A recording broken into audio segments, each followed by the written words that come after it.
सैलाब से बड़े पैमाने पर लोग बेघर हुए हैं। तैयार फसलें और मुतादिद कच्चे मकाना तबाह हो गए हैं। रुझान में सैलाबी पानी से पुल टूट गया। सखर, लाड़काना और खैरपुर में बारिश के बाद निज़ाम ज़िंदगी दरहम बरहम हो गया। फिरोज वाला बुनियादी मरकज सेहत पानी में डूब गया है। किला अब्दुल्ला में खौफनाक सैलाबी रेले में एक गाड़ी फंस गई और फैमिली को बचा लिया गया।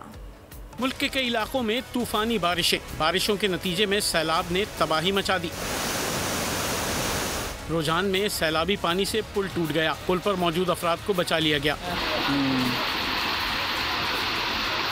इलाके का रुझान शहर से जमीनी राब्ता मुनक़ता है। उधर सखर में बारिश के रिकॉर्ड टूट गए। नवाही इलाके दरिया बन गए। लाड़काना और खैरपुर में भी बारिश के बाद निज़ाम ज़िंदगी दरहम बरहम है। कई इलाकों में सड़कें झील का मंजर पेश कर रही हैं। उधर फिरोजवाला में बारिश से सैलाब आ गया। बुनियादी मरकज़ सेहत अस्पताल पानी में डूब गया। किला अब्दुल्ला में तूफानी बारिश के बाद दरिया बिफर गया। खौफनाक सैलाबी रेले में गाड़ी फैमिली समेत फंस गई, जिसे एक्सीवेटर ड्राइवर ने महारत से बचा लिया। वज़ीर आला बलूचिस्तान मीर सरफराज बुगटी ने कामयाब रेस्क्यू ऑपरेशन पर एक्सीवेटर ड्राइवर के लिए इनाम का ऐलान कर दिया। सब्सक्राइब करें और बेल दबाएं ताकि कोई खबर रह न जाए।